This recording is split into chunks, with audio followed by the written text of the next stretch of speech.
अगस्त 2021 में किया गया 105वां संविधान संशोधन किससे संबंधित है? तो देखिए, ये जो भारतीय संविधान में 105वां संविधान संशोधन किया गया है, ये संबंधित है ओबीसी आरक्षण से, जिसके बारे में मैंने आपको पहले बता दिया है, तो इसका आंसर बी हो जाएगा।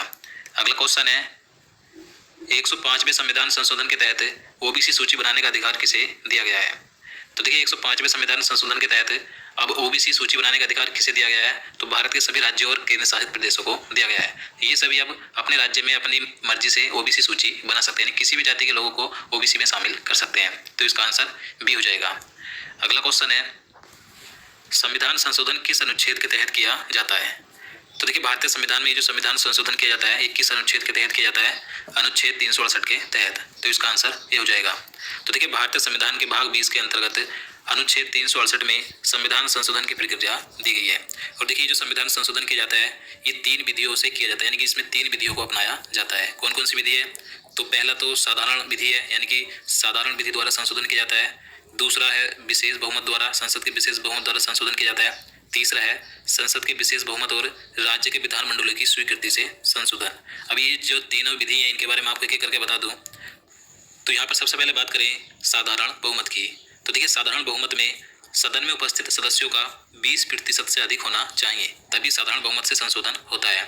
इसके बाद बात करें विशेष बहुमत की, तो विशेष या विशिष्ट बहुमत से तात्पर्य यह है कि सदन में उपस्थित और मतदान में भाग लेने वाले सदस्यों का 2/3 बहुमत होना चाहिए, तो ये विशेष बहुमत होता है।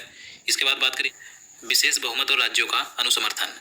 तो देखिए, यहाँ पर जो संशोधन करने का तीसरा तरीका है, तो ये कुछ ही विषयों पर लागू होता है, जिसके बारे में आपको बताऊंगा। सबसे पहले बता दूं किस तरीके से किया जाता है। तो देखिए, संविधान के कुछ उपबंध ऐसे हैं जिनमें संशोधन करने के लिए संसद के दोनों सदनों के विशेष बहुमत के साथ साथ कम से कम आधे राज्यों के विधानमंडलों की स्वीकृति आवश्यक होती है। अब देखिए, इससे संबंधित कौन कौन से विषय हैं।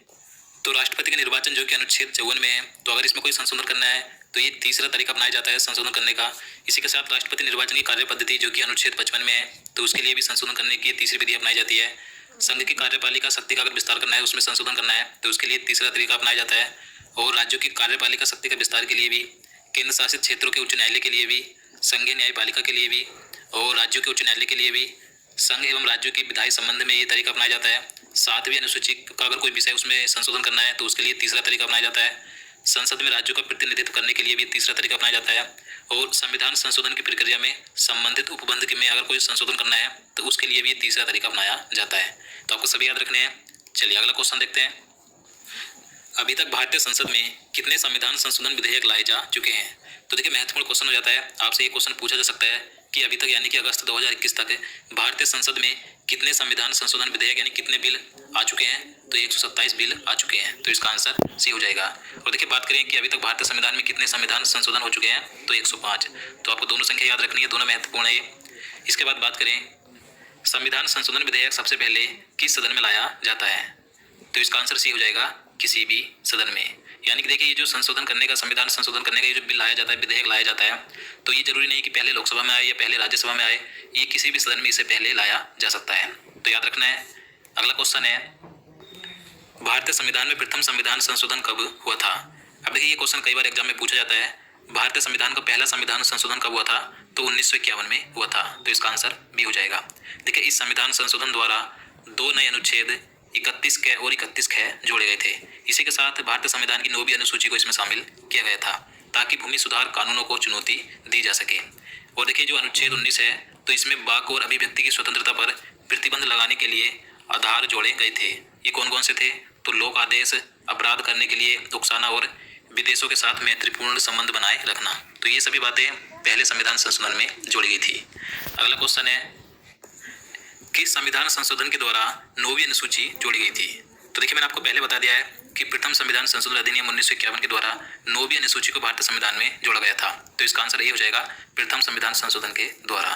तो दोस्तों, आज के लिए इतना ही। उम्मीद करता हूँ आपको वीडियो पसंद आया, अगर आपको वीडियो अच्छा लगा हो, आपके लिए हेल्पफुल हो, तो प्लीज़ वीडियो को लाइक और शेयर करना, साथ ही चैनल को भी सब्सक्राइब कर लेना। और दोस्तों, अगर आप भारतीय संविधान की सभी 12 अनुसूचियों एक पूरा कंप्लीट वीडियो चाहते हैं, तो आप नीचे कमेंट बॉक्स में बता सकते हैं। तो चलिए मिलते हैं नेक्स्ट वीडियो में। जय हिंद, जय भारत।